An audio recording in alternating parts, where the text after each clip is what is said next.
Assalamualaikum warahmatullahi wabarakatuh. Perkenalkan, nama saya Amelia Siska Dewi, mahasiswi semester 5, Program Studi Tadris Bahasa Indonesia, Institut Agama Islam Negeri Madura, Angkatan 18. Video ini saya buat untuk menyelesaikan tugas mata kuliah retorika yang diampu oleh Ibu Liana Rohmatul Wahidah MPD. Pada kesempatan kali ini, saya akan menceritakan sebuah kisah perjalanan hidup dari seorang tokoh yang sangat inspiratif dan tentunya kita sudah sangat mengenal beliau. Sosok tokoh ini terkenal dengan kesederhanaannya, dengan kepintarannya atau kejeniusannya, dan juga kesetiaan terhadap sang istri. Siapa lagi kalau bukan Baharudin Yusuf Habibie.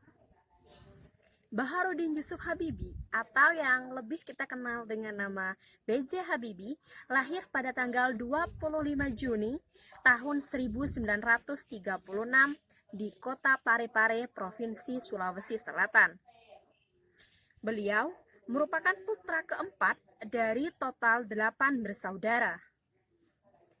Ayahnya bernama Alwi Abdul Jalil Habibie merupakan seorang yang ahli di bidang pertanian yang berasal dari kota Gorontalo. Sedangkan ibunya bernama Raden Ajeng Tuti Martini Puspowardoyo merupakan seorang ahli spesialis mata yang berasal dari kota Yogyakarta. Habibie kecil lahir di lingkungan yang religius. Pasalnya, sang ayah selalu membacakan ayat-ayat suci Al-Quran ketika beliau masih belia. Presiden Republik Indonesia ketiga ini menempuh sekolah menengah atasnya di SMA Kadago di Kota Bandung pada tahun 1954. Kemudian, beliau melanjutkan lagi studi pendidikannya di Institut Teknologi Bandung. Akan tetapi, tak lama berselang, beliau pun mengikuti langkah teman-temannya untuk menempuh pendidikan di negara Jerman.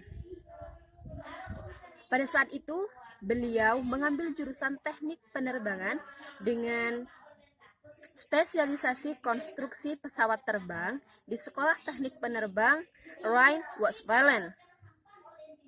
Sekolah yang beliau tempuh ini bukanlah sekolah kilat ataupun kursus kilat, tetapi suatu sekolah penerbangan yang harus dilakukan ataupun yang harus ditempuh secara bertahun-tahun. Maka dari itu, ketika beliau pertama kali sampai di Jerman, beliau memutuskan untuk benar-benar bersungguh-sungguh untuk menjalani masa studinya dan juga bertekad untuk pulang ke Indonesia dengan membawa kesuksesan. Sebagai bukti dan juga penghargaan kepada sang ibunda yang sudah membiayai masa pendidikannya. Hidup di perantauan tidaklah mudah.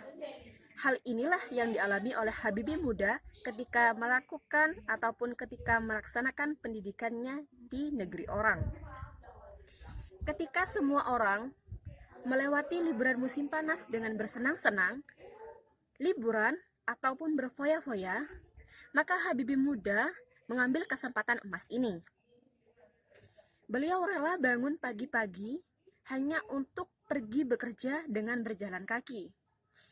Bukan hal apa, beliau melakukan hal ini hanya untuk mendapatkan pengalaman kerja dan juga sedikit imbalan atau gaji untuk menambah uang sakunya untuk membeli buku materi. Dengan segala perjuangan dan juga usaha yang sudah beliau lakukan, maka tak heran ketika beliau pulang ke Indonesia, beliau mampu meraih segala kesuksesan. Yang pertama adalah beliau sukses menciptakan pesawat terbang pertama di Indonesia yang diberi nama N250 Gatot-Kaca, dan beliau juga dinobatkan sebagai Presiden Republik Indonesia ketiga menggantikan Presiden Soeharto pada masa itu. Dengan segala kejeniusan yang beliau miliki, maka tak heran jika beliau mendapatkan banyak penghargaan dari kelas-kelas internasional. Salah satu bukti kejeniusan Habibie adalah dengan terciptanya sebuah rumus ataupun formula yang bernama Formula Habibie.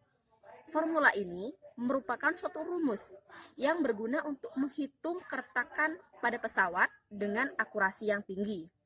Dengan penemuan inilah, beliau dijuluki sebagai Mr. Crack. Kemudian, pada tahun 1967, Habibie diberikan penghormatan ataupun diberikan gelar sebagai profesor dan juga guru besar di Institut Teknologi Bandung. Selain itu pula, beliau juga mendapatkan penghargaan tertinggi di Institut Teknologi Bandung, yakni Ganesha Praja Manggala. Demikianlah sekelumit kisah perjalanan dari seorang Habibie, sang presiden pencipta pesawat terbang yang visioner. Semoga langkah-langkah beliau ataupun perjuangan beliau bisa menginspirasi kita, anak muda masa kini, untuk lebih menciptakan hal-hal yang lebih baik lagi. Sekian dari saya. Wassalamualaikum warahmatullahi wabarakatuh.